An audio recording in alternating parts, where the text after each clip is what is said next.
Banalata চ্যাটার্জির final চাল। লাজু, এবার তুই চিরকালের মতো অনুভবে জীবন থেকে ছিটকে বেরিয়ে যাবি।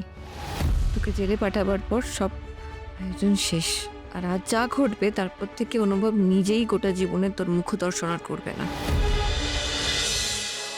রাত বিরাতে যখন খুশি পুলিশ ডাকবে আর ছেলেকে পরিমরি করে শুতে হবে। আচ্ছা, অভিযোগটা তো লাজু করেছে, তাই তো? তাহলে ডাকলে ওকে ডাকুক। আন্টি, আমার মন কেন জানি না বলছে ওই লাজু না কোনো অশান্তি ঘটিয়েছে। হয়তো পুলিশের কাছে কি হুমড়ি তমড়ি করেছে ওদের জামিনের জন্য, তাই জন্য পুলিশ বিরক্ত হয়ে অনুভবকে ফোন করেছে বিষয়টা সামলানোর জন্য। এই লাজুর তো কিছুতেই তর্স হয় না। আচ্ছা বলো তা, তুমি সবকিছুতে লাজবন্তীর ভূত কেন দেখো বলো তো? ওই তো একটা ছোট মেয়ে, ও কি অশান্তি, আমি কতটা অশান্তি ঘটাতে পারে? সেই তো। আর লাজু তো শান্ত প্রকৃতির মেয়ে। ও যেটা কাজ মানে পুলিশকে জানানোর ও জানিয়েছে, তারপরে যখন সময় হবে খোঁজ নেবে। কিন্তু অশান্তি পাকানোর মতো মেয়ে লাজু মোটেই নয়। না, এই গ্রামের এই থার্ড ক্লাস মেয়েগুলোকে না আমি খুব ভালো করে চিনি। এদের কোনো ভরসা নেই। কথায় কথায় ওরা ঝামেলা পাকাতে না ওস্তাদ। দেখো, কে কি করতে পারে না পারে সেটা নিয়ে তুমি ভাবো, আমি চললাম। তুমি দাঁড়াও, আমি তৈরি হয়ে এসছি, আমিও যাবো। কেন? তুমি কেন সবসময় আমার সঙ্গে যাবে? তাছাড়া আমি ওখান থেকে অফিস যাবো, তা না হলে তোমাকে এখানে ড্রপ করতে আসতে হবে। দেখো অনুভব, এখন থানায় যাওয়া একদমই সেফ নয়, বোঝার চেষ্টা করো। আমি তোমার সময় নষ্ট করতে চাই না। দেখো, আমি তোমার সব কথা শুনে নিয়েছি, কিন্তু এই থানা পুলিশের ব্যাপারে আমি তোমার কোনো কথা শুনবো না। আমি তোমার সঙ্গে যাব, আবার নিজে একা ফিরে আসবো। তোমাকে সেই নিয়ে ভাবতে হবে না, কিন্তু তুমি থানায় একা যাবে না।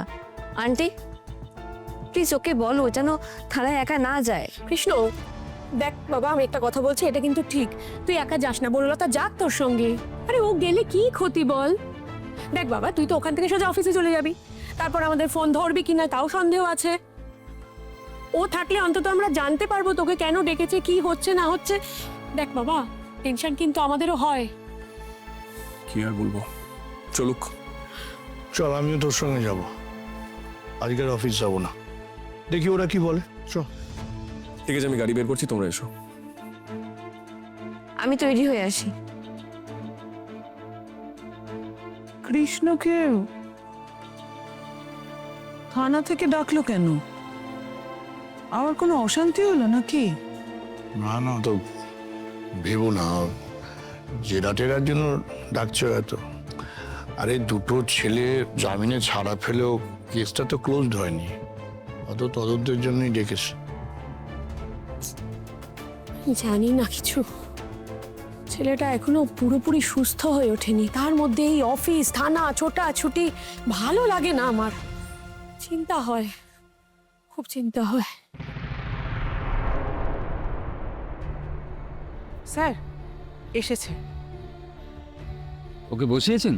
হ্যাঁ স্যার, তবে খুব অস্থির হচ্ছে। আমাকে বারবার জিজ্ঞাসা করছে কতক্ষণ অপেক্ষা করতে হবে। ওর নাকি বেরোবার তাড়া আছে। সব তাড়া বেরিয়ে যাবে। অসীমা, আজকে যেটা ঘটলো, যেটা দেখলেন, যেটা বুঝলেন, সেটা কিন্তু আপনার জীবনে একটা দামি অভিজ্ঞতা। এটা তো বুঝলেন যে মানুষের মুখ দেখে কিছুই বোঝা যায় না। আয়, আসতে পারি? আসুন, বসুন। হ্যাঁ, তোরা বস। অসীমা, প্লিজ একটু বসার অ্যারেঞ্জ। না না, কোনো অসুবিধা নেই, তুমি বসো।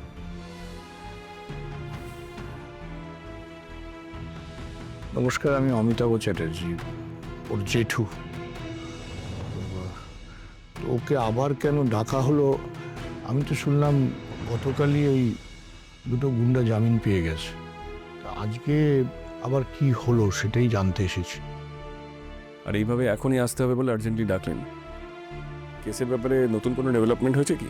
ইয়েস মিস্টার চ্যাটার্জি, আমরা নতুন এমন কিছু জানতে পেরেছি যেটা আপনাদেরও জানা প্রয়োজন। এই ব্রেক থ্রু কিন্তু মানুষের ওপর মানুষের বিশ্বাস ভরসা ব্রেক করে দেওয়ার মতো। অফিসার, এটা একটা ইভ টিজিং এর কেস। একটা মেয়েকে দুজন ছেলে তাড়া করেছিল কারণ তাদের উদ্দেশ্য খারাপ ছিল বলে। ছেলে দুজন আইডেন্টিফাই হয়ে গেছে, এর মধ্যে আবার ব্রেক থ্রু হওয়ার কি আছে? আসলে মিস্টার চ্যাটার্জি, আমাদের প্রফেশন, আমাদের প্রতিদিন মানুষ চেনায় আরও দুটো জিনিস শেখায়। এক হচ্ছে আপাত দৃষ্টিতে যেটা খুব সহজ সরল সোজাসাপটা মনে হয়, সেটার মধ্যেই লুকিয়ে থাকতে পারে জটিল একটা ক্রাইম। আর দুই, মানুষের মুখ যে মনের আয়না বলা হয় না, সেটা আদৌ সত্যি নয়। মানুষের মুখ দেখে সত্যিই কিচ্ছু বোঝা যায় না। বড্ড বাজে বকে তো ওসিটা। কাপি না করে কাজের কথায় আসুন। দেখুন, মানুষের বাইরের মুখ দেখে আপনি কখনোই কল্পনা করতে পারবেন না তার আড়ালে লুকিয়ে থাকা আসল মানুষটাকে।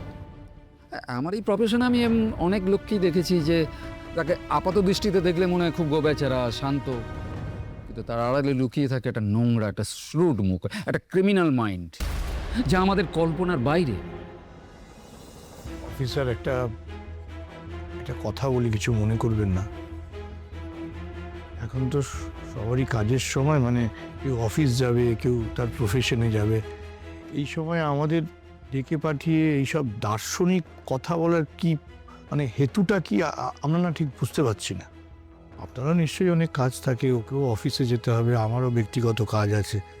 সেই কারণেই বলছিলাম যে মানে আমাদের কি কারণে, মানে ওকে কি কারণে ডেকেছেন সেটা যদি স্পেসিফিকভাবে বলেন তাহলে সুবিধা হয় সবারই।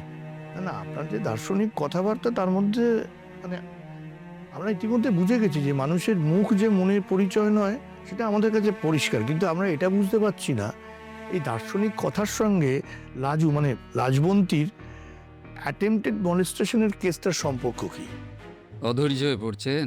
হ্যাঁ, একটু পরেই বুঝে যাবেন কেন আমি এই সাত সকালে এসে থানায় বসে আছি এবং কেন আপনাদের ডেকেছি। অসীমা, ওকে নিয়ে এসো।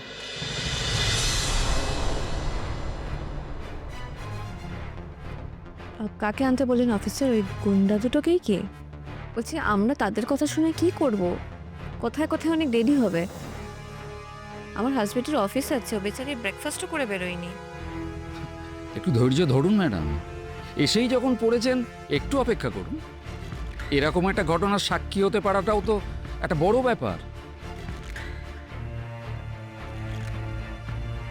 এসো।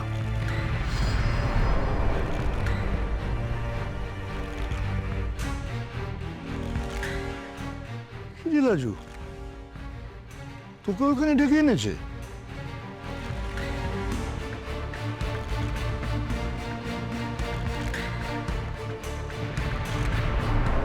এই দেখো কি কাণ্ড, তোরও তো তার মানে ক্লাস টাস মাথায় উঠলো। দেখো না, জ্যাঠা আমাকে অনেকক্ষণ বসিয়ে রেখেছে, বলেও নেই কেন ডেকেছে। এখন তো এসে দেখছি তোমাদেরকেও ডেকেছে।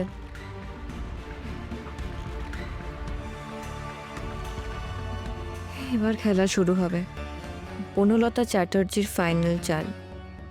লাজু, এবার তুই চিরকালের মতো অনুভবে জীবন থেকে ছিটকে বেরিয়ে যাবি। তোকে জেলে পাঠাবার পর সব আয়োজন শেষ। আর আজ যা ঘটবে তারপর থেকে অনুভব নিজেই গোটা জীবনে তোর মুখ দর্শন আর করবে না।